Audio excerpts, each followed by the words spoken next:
2014 से 2024 मोदी सरकार 3.0।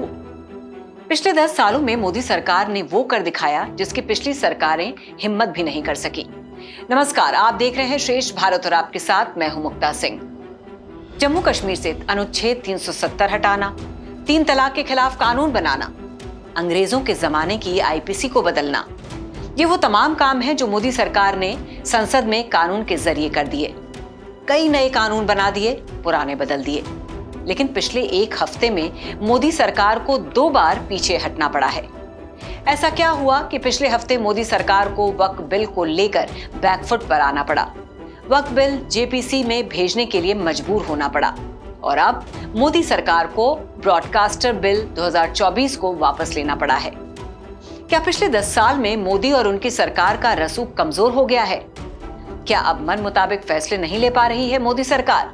देखिए ये रिपोर्ट। मैं जब जम्मू एंड कश्मीर बोलता हूं, माननीय सदस्य इसलिए एग्रेसिव हूं कि जम्मू एंड कश्मीर के पीएको को आप भारत का हिस्सा नहीं मानते हो क्या? एग्रेसिव ना हो, जान दे देंगे इसके लिए। क्या बात कर रहे हो आप? एग्रेसिव होने की क्या बात कर रहे हो? जान दे देंगे इसके लिए। 5 साल पहले गृह मंत्री अमित शाह की ये दहाड़ अभी देश भूला नहीं है। देश भूला नहीं है मोदी सरकार की वो ताकत जिसके दम पर उसने 5 अगस्त 2019 को जम्मू कश्मीर से अनुच्छेद 370 और धारा 35A हटाने का फैसला लिया था। संसद के अंदर और बाहर सरकार को जबरदस्त विरोध का सामना करना पड़ा, लेकिन मोदी सरकार ने जो तय कर लिया था उसे करके दिखाया। जम्मू कश्मीर में 5 अगस्त 2019 को लॉकडाउन लगा दिया गया। कश्मीर घाटी के कई जिलों में कर्फ्यू लगाना पड़ा। टेलीफोन नेटवर्क और इंटरनेट सेवाएं बंद कर दी गईं। महबूबा मुफ्ती, फारूक अब्दुल्ला जैसे कई नेताओं को घर में नजरबंद कर दिया गया। 5 अगस्त से पहले जम्मू कश्मीर के सैकड़ों राजनेताओं को या तो हिरासत में ले लिया गया या फिर गिरफ्तार किया गया। जम्मू कश्मीर में सुरक्षा बल के 3 लाख अतिरिक्त जवान तैनात कर दिए गए, लेकिन जो करना था सो किया। सिर्फ जम्मू कश्मीर से अनुच्छेद 370 हटाना ही नहीं, पिछले 10 साल में मोदी सरकार ने तमाम वो फैसले संसद के जरिए कर दिखाए जिसका संसद के अंदर और बाहर जमकर विरोध हो रहा था। अनुच्छेद 370 हटाने के फैसले को तो सुप्रीम कोर्ट तक चुनौती दी गई। मोदी सरकार ने 3 तलाक के खिलाफ कानून बनाया, अंग्रेजों के जमाने की आईपीसी को बदला, लेकिन संसद में वक्फ संशोधन विधेयक को लेकर उसे पीछे हटना पड़ा। विधेयक को जेपीसी के पास भेजना पड़ा। मोदी सरकार के पिछले 10 साल के कार्यकाल में अब तक एक भी बिल जॉइंट पार्लियामेंट्री कमेटी को नहीं भेजा गया था। 10 साल में कई बिल सरकार ने सदन में पास कराए हैं। ऐसे में सवाल उठता है कि आखिर वक्फ बिल को जेपीसी में भेजने की जरूरत क्यों पड़ी? पहले आपको ये बता देते हैं। वक्फ संशोधन बिल के लिए जेपीसी भी बन गई है।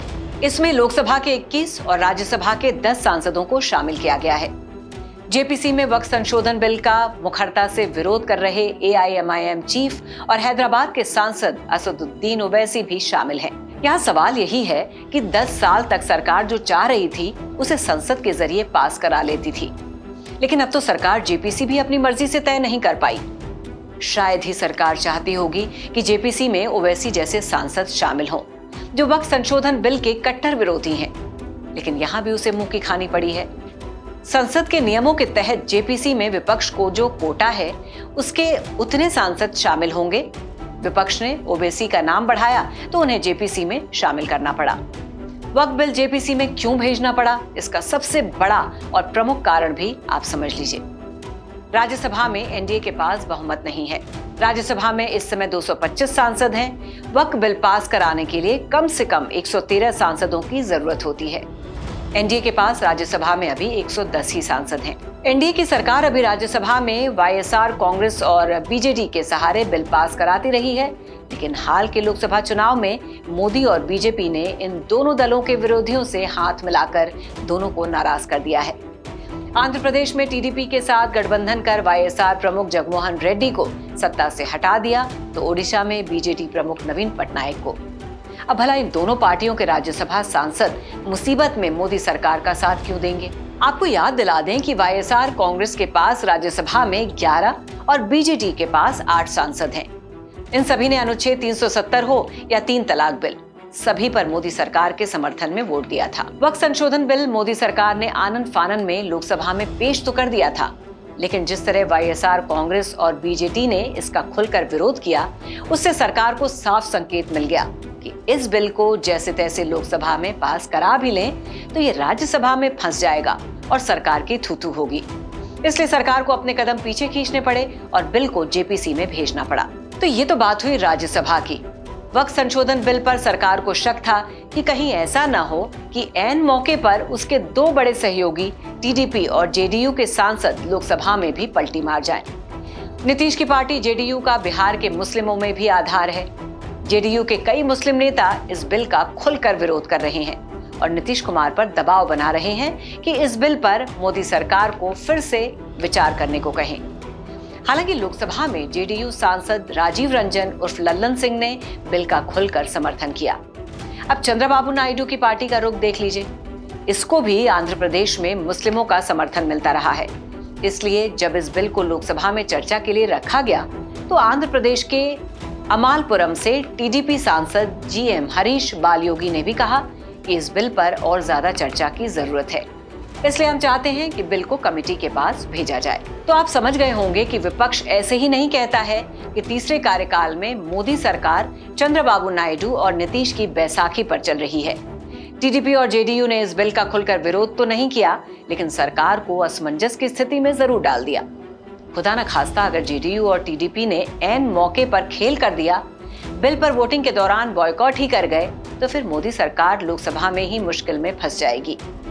टीडीपी के पास लोकसभा में 17 सांसद, 2 सांसद पवन कल्याण की पार्टी के हैं, जबकि जेडीयू के 12 सांसद। ये सभी फिलहाल मोदी सरकार को समर्थन दे रहे हैं। जैसा कि हम इस रिपोर्ट में शुरुआत से आपको बता रहे हैं कि बीते 10 सालों में नरेंद्र मोदी की नेतृत्व वाली बीजेपी सरकार ने कई कानूनों में बदलाव किए हैं, संसद में अपनी हनक दिखाई है, लेकिन वक्त के बाद सरकार को एक और बिल पर कदम खींचने पड़े हैं और ये है ब्रॉडकास्टर बिल 2024। केंद्र की मोदी सरकार ने पिछले साल नवंबर में ब्रॉडकास्टर बिल का मसौदा देश के सामने रखा था। सरकार ने बिल भी ड्राफ्ट कर लिया, नाम दिया ब्रॉडकास्टर बिल 2024। इस बिल से यूट्यूब, सोशल मीडिया पर पब्लिश होने वाले कंटेंट को रेगुलेट, कंट्रोल और मॉनिटर करने का प्रावधान था। सरकार कह रही थी कि इससे फेक न्यूज को फैलने से रोकने और कंटेंट वेरिफिकेशन मैकेनिज्म डेवलप करने की योजना है। सरकार का कहना है कि नए ब्रॉडकास्टिंग रेगुलेशन बिल के लागू हो जाने के बाद किसी भी ओटीटी या डिजिटल प्लेटफॉर्म पर फैलाए जाने वाले हेट स्पीच, फेक न्यूज और अफवाहों के लिए प्लेटफॉर्म को अकाउंटेबल बनाया जा सकेगा। लेकिन विपक्ष हल्ला मचा रहा था कि सरकार इस बिल के जरिए फ्रीडम ऑफ स्पीच को सेंसर करना चाहती है, सभी ब्रॉडकास्टर्स को एक ही रेगुलेटरी फ्रेमवर्क में रखना चाहती है। इससे होगा ये कि सरकारी ब्रॉडकास्टिंग वर्किंग को स्ट्रीमलाइन करेगी और इसको अपने काबू में रखेगी। ब्रॉडकास्टर बिल 2024 संसद का मुंह देख पाता, इसके पहले ही सरकार ने अपने हाथ पीछे खींच लिए। Ministry of information and broadcasting ने बयान जारी करके कहा कि इस बिल का ड्राफ्ट वापस ले लिया है, अब फिर से नया ड्राफ्ट तैयार किया जाएगा। वक्फ संशोधन बिल को जेपीसी में भेजने और ब्रॉडकास्टर बिल 2024 को वापस लेने के फैसले से आप समझ ही गए होंगे कि मोदी सरकार को तीसरे कार्यकाल में अपनी ताकत और मजबूरी का अंदाजा है। मोदी और शाह बखूबी जान रहे हैं कि अब ये सिर्फ बीजेपी की नहीं बल्कि एनडीए की सरकार है। ऐसे में हर कदम फूंक फूंक कर रखना होगा। पिछले 10 सालों की तरह सरपट दौड़ नहीं लगानी है, रास्ते में कई स्पीड ब्रेकर्स हैं। जैसा कि हम आपको बता रहे थे कि पिछले 10 सालों में मोदी सरकार ने कई बहुत बड़े और नामुमकिन से दिखने वाले फैसले किए हैं, जिनमें प्रमुख है जम्मू कश्मीर से अनुच्छेद 370 हटाना, 3 तलाक के खिलाफ कानून बनाना, भारतीय दंड संहिता यानी आईपीसी में बदलाव, अंग्रेजों के जमाने के क्रिमिनल कानून खत्म करना, डेटा सिक्योरिटी एक्ट, धर्मांतरण विरोधी कानून, आरक्षण की व्यवस्था में ईडब्ल्यूएस शामिल करना। इस साल 4 राज्यों में विधानसभा चुनाव होने हैं, जिनमें महाराष्ट्र और हरियाणा जैसे बड़े राज्य शामिल हैं। अगर इन चुनावों में बीजेपी की ताकत बढ़ती है तो राज्यसभा में भी उसकी ताकत बढ़ेगी, क्योंकि इसी साल राज्यसभा की करीब 10 सीटों पर चुनाव होंगे। हालांकि लोकसभा में मोदी सरकार को अपने कार्यकाल में नीतीश कुमार और चंद्रबाबू नायडू के सहारे की जरूरत बनी रहेगी। अब इसे मजबूरी कहें या नियति का तकाजा, अब मोदी सरकार के पास सहयोगियों के अलावा विपक्ष के साथ सामंजस्य बिठाकर ही चलना होगा। तो हमने तथ्यों के आधार पर यह समझने और समझाने की कोशिश की है कि आखिर 10 साल में सबसे कमजोर क्यों दिख रही है मोदी सरकार। आपको ये रिपोर्ट कैसी लगी? आपका क्या सोचना है इस बारे में? हमें कमेंट करके जरूर बताइएगा। लाइक और शेयर करना बिल्कुल भी ना भूलिए और बाकी खबरों के लिए देखते रहिए श्रेष्ठ भारत। श्रेष्ठ भारत पर खबरों से जुड़े रहने के लिए चैनल को सब्सक्राइब और लाइक करें, बेल आइकन दबाएं और देखते रहें श्रेष्ठ भारत।